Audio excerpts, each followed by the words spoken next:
윤회와 환생의 윤회와 환생에 대해서 좀 다뤄보겠습니다. 사실 윤회와 환생은 우리 동양 사람한테는 굉장히 전혀 낯설지 않은 그런 내용인데, 그렇다고 잘 아는 건 아니죠. 윤회와 환생은 굉장히 그 철학적인 요소도 많고, 거의 동양 철학, 또 힌두교, 불교 등 이러한 것들이 굉장히 한꺼번에 있는 그 내용이라 사실은 쉬운 건 아닙니다. 다만 이제 그냥 아무래도 동양적인 배경에서는 윤회와 환생은 익숙하게 들어왔던 말이기 때문에, 더군다나 뭐 우리나라 같은 경우도 불교가 워낙 오래 뿌리를 내려서 뭐 윤회는 그냥 보편적인 용어로 그냥 알고 있죠. 근데 사실은 이제 서양 사람들도 윤회와 환생에 대해서는 굉장히 이제 많이 익숙하게 퍼져 있어요. 왜 그러냐면 뉴에이지 때문에 그렇고, 또 그리스 철학에서도 윤회에 대해서는 또 다루고 있기 때문에 좀 그런 것도 있는데, 서양 사람들은 1960년대 이후로 이제 인도의 그 요가라든가 힌두교, 특히 힌두교가 60년대 이제 서구 국가로 많이 이제 퍼지면서 요기들이, 이 수행자들이 많이 나가서 그런 것들을 많이 퍼뜨려서 이제는 서양 사람들도 윤회를 믿는 사람, 환생을 믿는 사람이 상당히 있어요. 굉장히 있고, 또 이 윤회와 환생이라는 것 자체가 뿌리가 깊어요. 이게 뭐 몇백 년 된 것이 아니라 이미 벌써 우리 역사 속에서 보면은 동양이든 성양이든 어떤 시간의 개념, 인간의 탄생과 죽음에 대해서 환생이나 윤회는 상당히 오래된 그런 개념이라는 걸 우리가 좀 알아야 됩니다. 그리고 무엇보다도 이제 그 윤회와 환생은 역사 자체가, 우리 기독교 역사는 직선적인 역사이기 때문에 시작과 끝이 있지만, 이 윤회와 환생은 어때요? 이 역사 자체가 순환, 계속 돌고 도는 거기 때문에, 그 역사관에 의하면은 인간의 존재도 결국은 그 역사관에 맞추어서 이 세상에 한 번 태어났다가 끝나는 것이 아니라, 기독교적인 세계관이 아니라 주기적으로 그의 존재가 이 생, 다음 생, 뭐 그 다음 생 이렇게 돌고 돈다, 이제 이런 내용을 사실은 많이 얘기합니다. 그런데 어쨌든 우리 기독교 입장에서는 윤회와 환생은 그거는 절대 받아들일 수도 없고, 그거는 일단 맞지가 않아요. 왜냐하면 윤회와 환생의 가장 큰 문제는 결국은 처음에 있는 그 영혼의 존재에 대해서 말을 못해요. 처음에 그 영혼의 존재가 어디서 출발하느냐, 거기에 대해서 뚜렷하게 어떤 관점을 제시하지 못합니다. 그러면서 이제 기존에 있던 윤회와 환생에 대한 그 내용들을 자꾸 얘기하죠. 또 하나 문제는 인구가 많이 늘어났는데 그럼 그건 어디서 온 거냐? 그 영혼의 존재는 그럼 뭐 인류 역사 시초에 있었던 인구, 심지어는 뭐 100년 전의 인구하고 지금 인구하고 벌써 엄청난 차이 나는데, 그럼 그 사이에 그 많은 영혼들은 어디서 온 거냐? 답을 못 해요. 그러니까 윤회와 환생은 일단 과학적으로도 맞지 않고, 과학적 이치의 원리에서도 맞지 않고, 그 다음에 또 윤회와 환생 자체가 우리가 성경적으로 보면은 윤회와 환생 자체는 성경에서 전혀 근거하지 않는 거예요. 아예 없는 거예요. 그러니까 사람이 한번 이 세상에 태어나서 살다가 죽으면 그것을 끝이지, 그 영혼이 또 다시 태어난다, 윤회한다, 이런 내용은 성경 어디에도 없어요. 그러니까 우리 기독교인들은 1차적으로 윤회와 환생이라는 것 자체를 일단 하나님의 말씀에 맞지 않는 그런 이교적인 철학과 어떤 이교적인 그러한 배경에 근거한 것이다, 그렇게 우리가 또 말해야 됩니다. 그리고 일단은 전생체험 같은 거 보면은, 여러분도 알다시피 가끔 텔레비전에 보면 전생체험에 대한 프로그램 나오죠. 거의 체면요법, 무의식 상태로 그걸 많이 진행을 해요. 그러니까 제정신 가지고는 윤회와 환생에 대해서 말하는 걸 난 못 봤어요. 책에서도 마찬가지, 뭐 윤회와 환생에 대한 걸 자기가 겪었다, 거의 대부분 어떤 체면 상태나 무의식 상태에서 그것들을 체험해요. 그러면 체면과 그 무의식 상태에서 자기가 어떤 체험을 했다, 경험했다, 그게 과연 믿을 만한 것인지 신뢰할 만한 건지에 대한 근거가 그걸 어떤 기준에 되느냐에도 역시 없다는 거예요. 네. 그래서 뭐 대표적으로 뭐 내가 윤회했다, 전생했다 하는 체험담을 이렇게 들어보면은 그러면 그 내용이 뭐냐 이런 내용을 많이 해요. 우리는 여기서 알 수 있는 것은 마귀와 사단의 역사, 악한 영의 역사라는 걸 우리가 좀 짚고 넘어가야 돼요. 즉 악한 영은 인간의 인류 역사, 아담의 그 에덴 동산의 타락에서부터 시작해서 인류 역사가 오랜 동안 지내온 동안 마귀와 악한 영도 존재했다는 거예요. 그럼 그 마귀와 악한 영이 존재했을 때 그냥 존재했겠냐 이거예요. 인간의 그 발자취 역사를 잘 알아요. 그래서 어떤 윤회와 환생에 대해서 어떤 뭔가를 알아맞혔다. 이건 사실이다 했을 때 그러니까 윤회와 환생이 있다고 그렇게 믿으면 안 되고 거기에 배후에는 악한 영이 미혹의 영이 역사한다는 걸 분명히 얘기할 수가 있습니다. 그래서 이 윤회와 환상이라는 것 자체가 인간의 어떤 존재 자체를 계속해서 순환되는 거, 없어지지 않고 계속해서 이 태어났다, 소멸됐다, 태어났다 이거를 반복하는 그 인생관으로 그렇게 비춰지고 있어요. 그러다 보니까 윤회와 환생을 받아들이는 힌두교나 불교에 속한 그 사람들의 인생관 자체가 어때요? 어떤 인간에 대한 책임이 없어요. 죄에 대한 책임이나 의식이나 이런 게 없고 모든 걸 다 인과응보, 까르마라 그러죠. 어떤 인연. 그러니까 그런 식으로만 이 세상을 바라보니까 어떤 발전이 없어요. 발전이 없고 뭔가 인간이 어떤 역사적 발전이라 이런 거를 무시해요. 예를 들면 힌두교를 믿는 사람들은 가난한 거지도 이건 내가 전생에 내 업보가 까르마, 내 업보가 이런 것이다. 그러니까 어쩔 수 없다. 다음 생에 가서 내가 더 좋은, 더 나은 존재로 환생하고 윤회하면 된다. 어떻게 보면 굉장히 낙천적이지만 그건 뭐예요? 발전이 없는 거예요. 발전도 없고 어떤 인간 존재에 대한 그 존귀함도 없고 그런 뚜렷한 그런 내용이 없이 그냥 숙명론, 운명론. 이 생에서 내가 이렇게 태어났으니까 뭐 어쩔 수 없지. 다음 생에서 내가 더 잘 태어나. 그럼 다음 생에서 자기가 얼마나 더 잘 태어날지 그걸 또 어떻게 보장하겠어요? 내가 착한 일을 많이 하고 뭐 보시를 많이 하고 그건 굉장히 막연하고 추상적이에요. 그래서 이러한 전생 체험이라든가 윤회와 환생 자체는 일단 굉장히 신비주의적입니다. 신비주의적이고 비인격적이에요. 인격성이 없어요. 누가 그러면 윤회와 환상을 주도하는지에 대한 내용이 없어요. 누가 하냐 이게. 우리 기독교 같은 경우는 우리는 하나님께서 모든 걸 주관하시고 섭리하시고 하나님의 주권이라는 게 있잖아요. 태어나고 죽는 거, 하나님의 심판. 그러나 힌두교나 불교는 그게 없어요. 다 자기 개인의 책임이야. 개인의 책임으로 윤회와 환생이 돌아가지 어떤 절대자가 너의 어떤 뭐 윤회와 환생을 주관한다. 이런 개념이 없는 거예요. 그러니까 윤회와 환생을 받아들이게 되면은 인간의 책임성이 없습니다. 책임 없어. 난 내 책임 아니야. 이건 내 전생에 이래서 그러는 거야. 이거는 내 이번 생에 내 운명이 이런 거기 때문에 어쩔 수 없다. 이게 책임성이 없고 결국 그건 뭡니까? 죄에 대한 인식이 없다는 거예요. 이게 굉장히 중요한 겁니다. 기독교는 이 세상에 태어나서 사람이 죽고 하나님의 심판.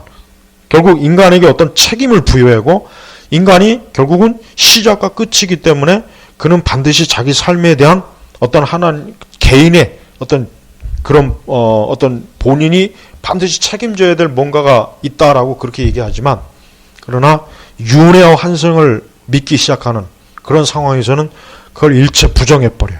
일체 부정해요. 그러니까 자기 개인에 대한 책임이 없으니까 어때요? 더 이상 거기에 대해서 물을 수가 없는 거예요.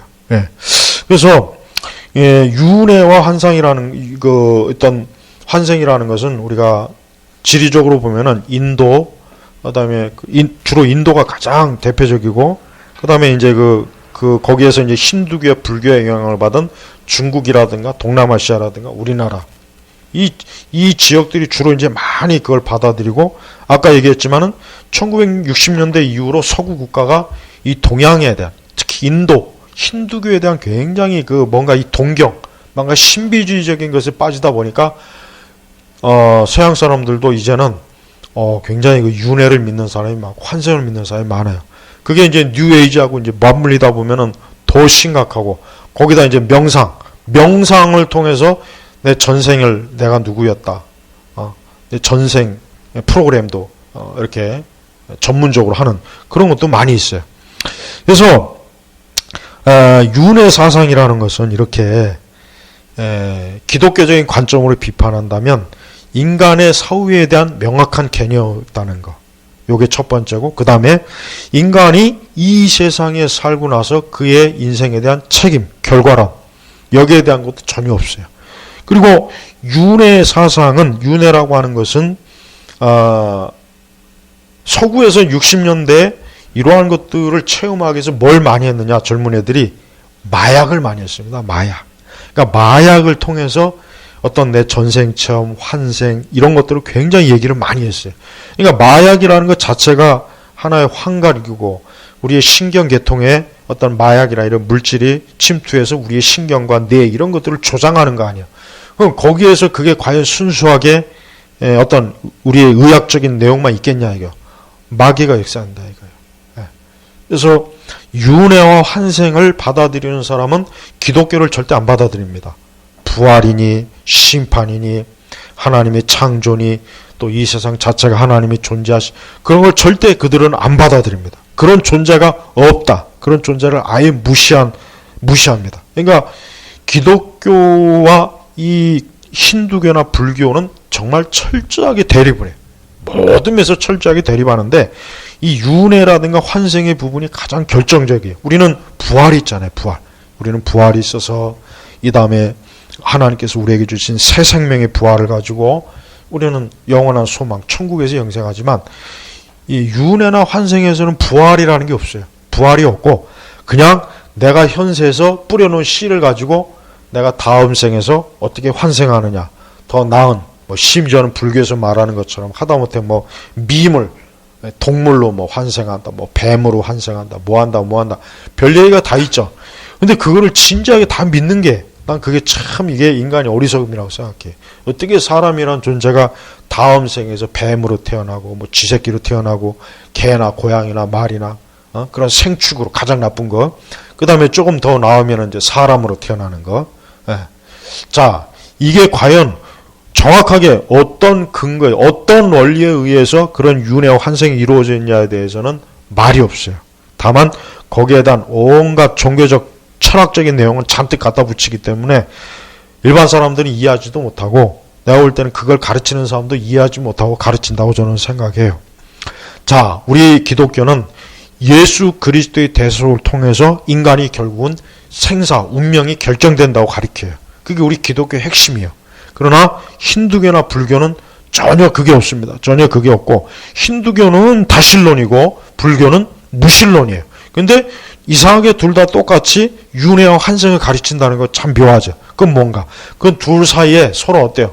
서로 둘 사이에 교류가 있는 거예요.